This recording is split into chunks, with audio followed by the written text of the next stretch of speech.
good morning from the wonderful Isle of Lewis on the Outer Hebrides of Scotland. Now, as many of you know, Anne Christine and I have recently moved out to the island about 3 weeks ago now, and this is the first time I've actually been out with my trusted GFX100 Mark II and my case filters and a few lenses. So it's incredibly windy this morning. There are some big showers coming through. It's already just after 8 o'clock because it was raining at sunrise, which is about 4:30 at the moment. I can already see things looking utterly magnificent, and I can't wait to get out there and see what the landscape is actually asking me to point my camera at. I'm actually really excited. I haven't been out shooting in ages, so let's go. Oh, big waves!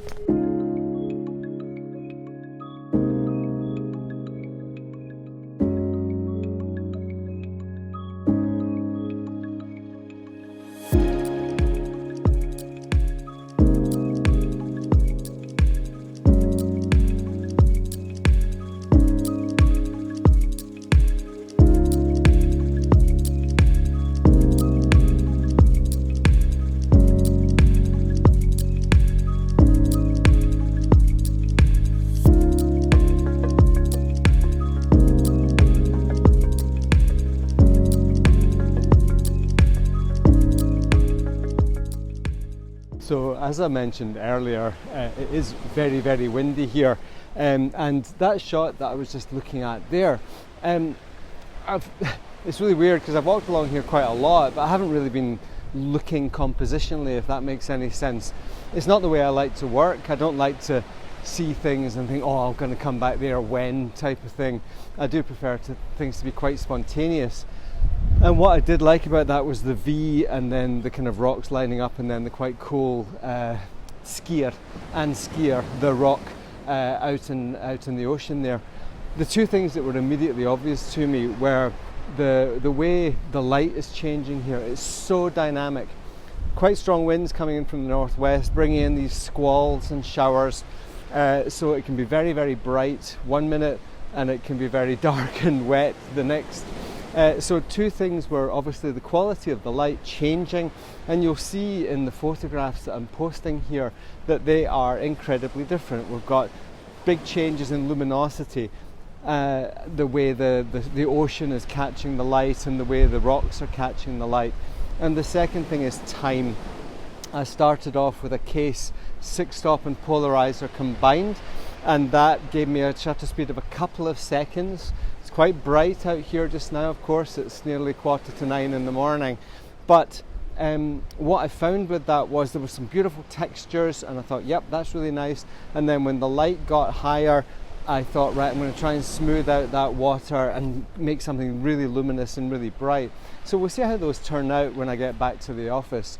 But yeah, the quality of light and time, the two secrets of seascape photography.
Hopefully you won't get too bothered by the sound of the waves here.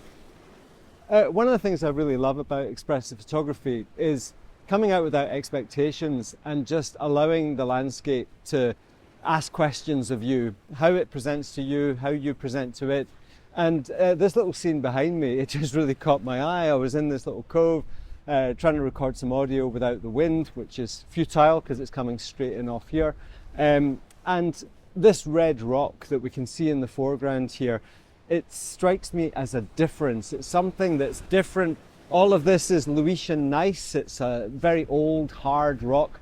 Most of the north of Lewis is made of this stuff, but you occasionally get these beautiful red boulders in amongst it.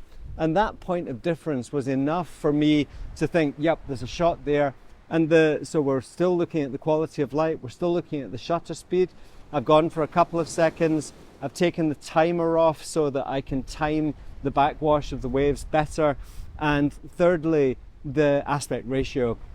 You'll see I've been shooting squares again this morning. I'm a sucker for a square, and I think these really work in that aspect ratio. But when we get back to the studio, we'll have a look at those and see would other aspect ratios actually work under the circumstances. But when I'm in the field, I just want to be here and concentrating on things that interest me and composition, and then everything else is kind of post-processing, and I can worry about that when I'm stuck in the office.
Well, I have to say it's absolutely gorgeous out here this morning.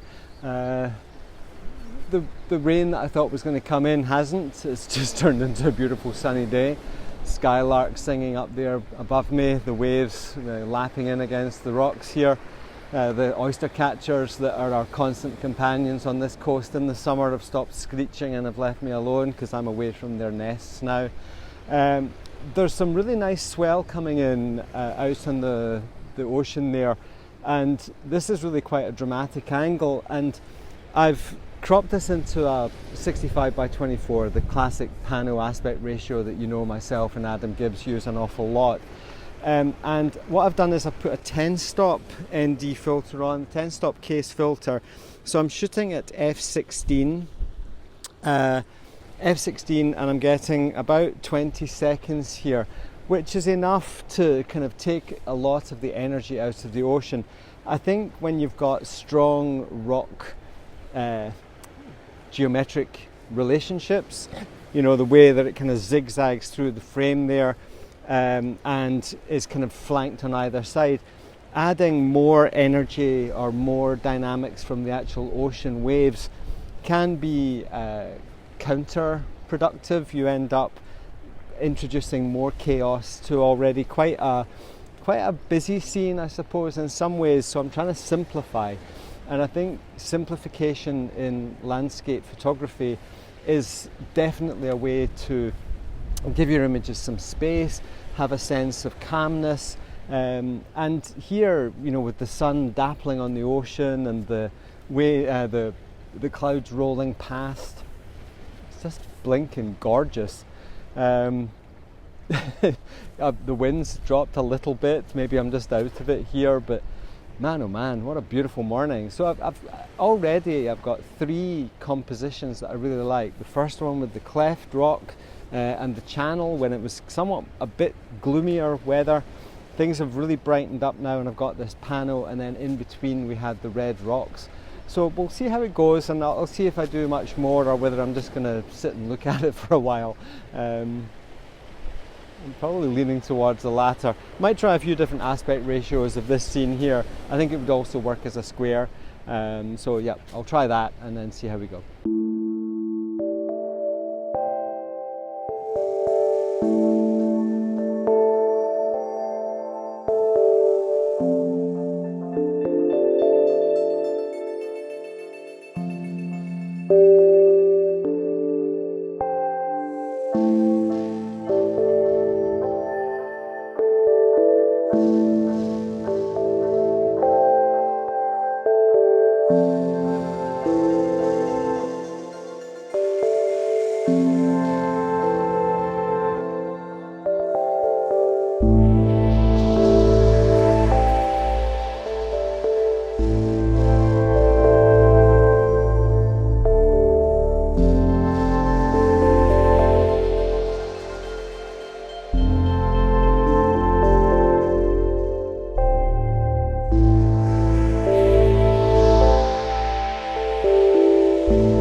Well, I have to say I've had an absolutely fabulous few hours down here on the coast. Like I said, I'm 5 minutes from the house. I'm going to walk back to the car and head back for breakfast.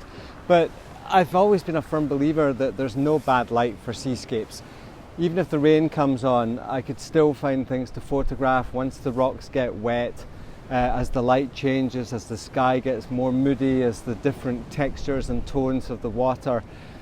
Every single day is an opportunity to shoot something fresh, and like I said, we walk past here literally every day, and we see it in so many different moods, so many different lights and colour palettes.